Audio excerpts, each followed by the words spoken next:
Hello, everyone. I'm looking forward to see you again this November 12th and 13th in Salt Lake City at the Red Pill Expo, where I'm going to be talking about the roots of an economic system that has, for the last now 120 years, been set up to make sure that we, the people, lose. Behind me on the screen is a image that came out of the Peugeot and Anderson Commission inquiries into the money supply back when the National Money Commission was set up after the panics of 1907 running into 1908. And what it showed was that JP Morgan and his affiliates effectively controlled the country by controlling all of the components, all the moving parts of how economies work. If you look over on this side of the graph, you see all of the railroads, and if you look up here, you see AT&T, and if you look over here, you see all the banks and insurance companies, all the ways in which, by controlling the flow of information, by controlling the flow of goods and services, by controlling the movement and the communications of people, it became very easy to place bets on where winners and losers were going to be made and how the profiteers could extract value off of gains and losses throughout all of the early part of the turn of the last century.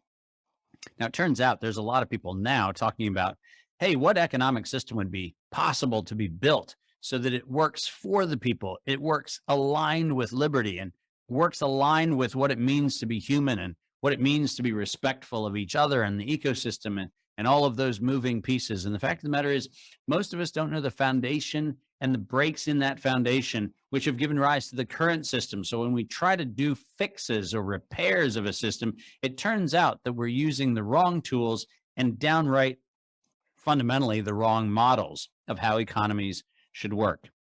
At this year's Red Pill Expo, I'm going to dive into the roots of how you can corrupt a system. And then I'm going to talk about the solutions. What would it look like to create a system that actually worked, where we didn't reward arbitrage of information and ignorance, where we actually would see value and we would celebrate value when we have transparency, we have accountability, and most of all, we have an interest in liberty.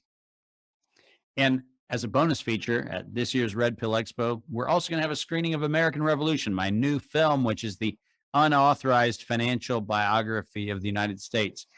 And at that film, you're going to find out that most of the assumptions you've made about the system you think you know were based on headlines rather than on facts. And we're going to dive into that a little bit more. So I'm looking forward to seeing you at the Red Pill Expo, November 12th and 13th in Salt Lake City. Make sure that you come. Make sure you bring an open mind. And little trivia, the image on the screen behind me is currently sitting framed in the boardroom of Zions Bank, also in Salt Lake City. And you should be asking yourself, why on earth would this diagram be sitting in a boardroom in Salt Lake City? Well, come to Salt Lake City and find out. Thank you and have a beautiful day.